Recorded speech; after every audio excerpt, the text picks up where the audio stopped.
A most peculiar report stating that the renowned scientist and France's first female astronaut Claudie Hainera had to be forcefully restrained after screaming "Earth must be warned," prior to her falling into a coma from a reported overdose of sleeping pills in an apparent attempt at suicide. Of Dr. Hainera's suicide attempt we can read from French media sources. The first French woman in space has been hospitalized after she tried to take her own life, according to published reports. Claudie Hainera, 51, was hospitalized after she tried to commit suicide, an unidentified French government source told Agence France Presse. Another source told AFP that Hainera overdosed on pills. Hainera, a rheumatologist, flew to the Mir space station as an astronaut in 1996 and to the International Space Station, ISS, in 2001. She studied how humans adapt their motor and cognitive skills in weightlessness and monitored astronauts from the ground. Later, on the Mir, she performed experiments in physiology, developmental biology, fluid physics, and technology, according to the European Space Agency. More ominously, these reports continue, was that within hours of Dr. Hainera's alleged suicide attempt her laboratory, where she worked on the forefront of human/alien DNA research, at the world-renowned Pasteur Institute was destroyed by fire, and as we can read as reported by the Associated Press news service. Fire broke out Wednesday in a biology laboratory at the Pasteur Institute in Paris, famed for research on fighting infectious diseases, officials said. No victims were reported, and no sensitive materials or viruses were affected by the fire, which was extinguished by firefighters, an official at the institute said. The official was not authorized to be publicly named according to company policy. The cause of the blaze was unclear.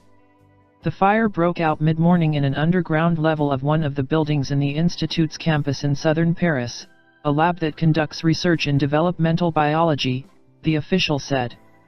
Reports on Dr. Hainera state that since her return from space she had become convinced that our Earth had been visited in our historical past by ancient astronauts who had not only had colonized our planet but had genetically engineered the then existing semi-human life forms into our present-day human race. Dr. Hainera's beliefs mirror those of the prominent Israeli writer and researcher Zecharia Sitchin, who, it is reported, attributes the creation of the ancient Sumerian culture to the Anunnaki, or Nephilim, a race of aliens from a planet he calls Nibiru, which he believes to be in an elongated, elliptical orbit in the Earth's own solar system.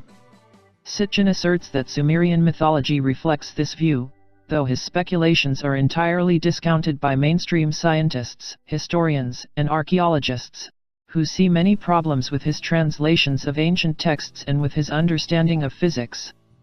It is also interesting to note the timing of Dr. Hainera's alleged suicide attempt coming at the exact time that concerns are growing over the growing deployment of global naval forces around the Middle Eastern region believed to have been the location of the ancient Garden of Eden, and which we had reported on in our December 21 report titled "World Shipping Comes to Halt as Global Navies Prepare for Unprecedented Confrontation," and where we had noted that global naval forces currently steaming towards, or already in, the Gulf of Aden include friends and foes alike: the United States, Iran, China, Russia, Germany, Switzerland, European Union, and India, under what these reports state is the cover story of protecting the shipping lanes of that region from the US-backed pirates operating out of Somalia.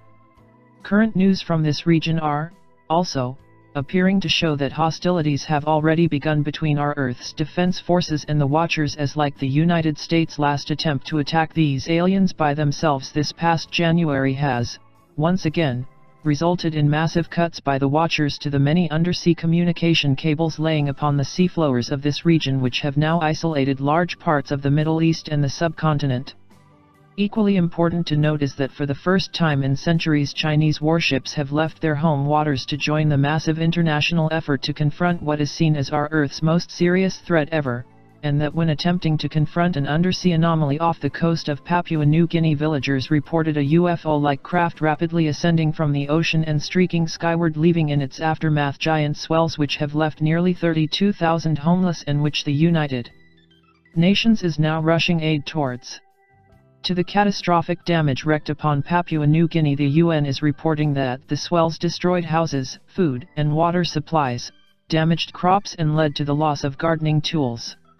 To what Dr. Hainera was attempting to warn our world about it is not to our knowing, other than to point out the obvious conclusion that whatever had caused this most distinguished of scientists to be in such great distress could, indeed, be a prelude of more,